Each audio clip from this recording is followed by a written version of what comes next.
So after a period of silence from 343 Industries, we've finally got a short look at the future. This article on Halo Waypoint covers a sneak peek at Season 2 and more. The article starts with some important info covering what the team is currently focused on.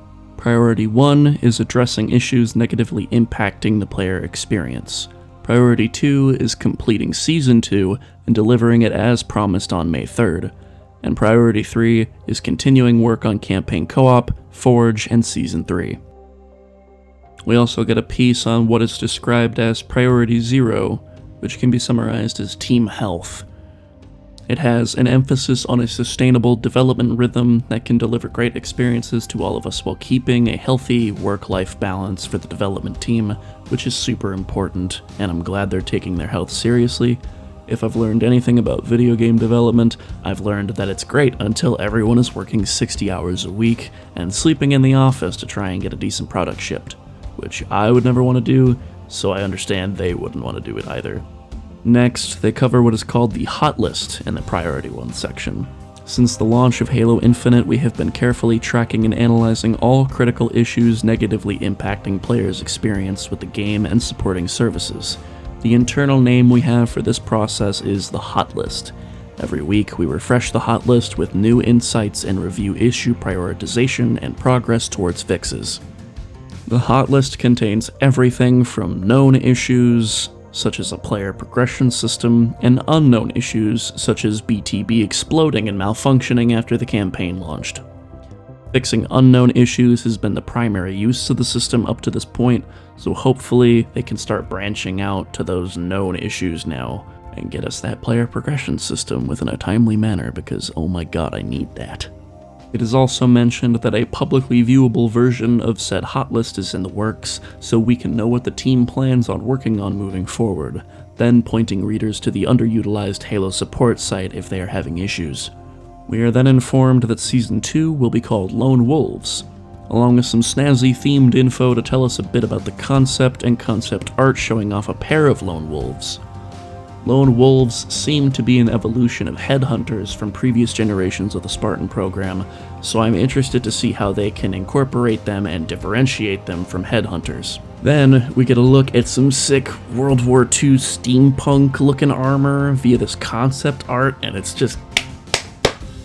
I can't wait to use this. It looks cool as shit.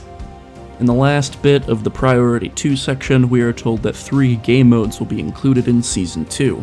Last Spartan Standing, which sounds like attrition but free-for-all. Land Grab, which if I had to guess will play like territories from previous Halo titles, or Domination and Call of Duty. Plus, the return of an updated all-time favorite mode, King of the Hill. I don't understand what that description means. It almost sounds like they've changed the way the mode works, even though it didn't really need to be changed. We also get to see concepts of the 2 new maps coming with Season 2, and though this concept art looks cool, I really hope we get more than 2 maps in this upcoming season, because 6-ish months for 2 maps is crazy to me. I barely play Big Team Battle in Halo Infinite, so the prospect of getting 1 new arena map followed by nothing until Season 3 in like October or something is disheartening, to say the least. Hopefully we'll get more maps per season going forward, because 1 a season, it just won't be enough, and I don't know how they're going to incorporate Forge maps into the multiplayer, so we'll have to wait and see. In April, we'll be seeing marketing and promo materials for Season 2, which will probably bring back players for those who obsess over metrics.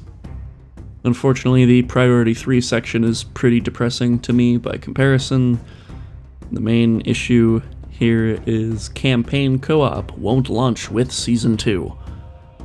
They do say that they hope to add it during the season, but it's another delay, right? Like, I feel like we were promised that at the launch of Season 2, so it really sucks that it got delayed again.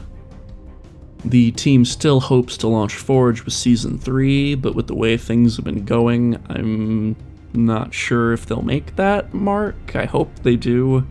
I would love to have Forge with Season 3. I miss Forge. not having it is just awful for the game's longevity. We are then promised additional details on Season 3 and more agile fixes, features, and content as the seasons progress. And an advertisement for Tactical Ops, which starts next week and promises Mark 7 core items, closes out the article. Joe Staten then gives us an elegant goodbye, which I always enjoy, but otherwise, that's the article. It's a pretty short read and shows us just enough to keep me coping. But I probably still won't be playing the game more than a day or two a week until Season 2. The game is it's still just too barren. Like, I can't justify spending huge amounts of time on this game. I just don't find it entertaining for more than a few hours. And I think it's due to only having 7 multiplayer maps to play in Arena. I'm looking forward to Tactical Ops, even though it's just going to be tactical Slayer matches with different precision weapons. I think the included modes are standard, which is Battle Rifle. Then there's the Commando, Sidekick, Mangler, and Stalker Rifle variants of the game mode, which will be interesting. I hope they don't limit it to, like, the Stalker Rifle only being on Live Fire, Launch Sight, and Behemoth. I hope we get stuck using the Sidekick on Behemoth, just because I think it would be a shit show, and that would be really fun. Personally, the article wasn't the most exciting thing I've ever read, but it gives me hope for the future, which I was starting to run out of. So, leave your thoughts in the comments section down below. Let's have a conversation about Season 2, whether or not Forge will be in Season 3, all that sort of stuff, and I'll see you guys next time. Goodbye.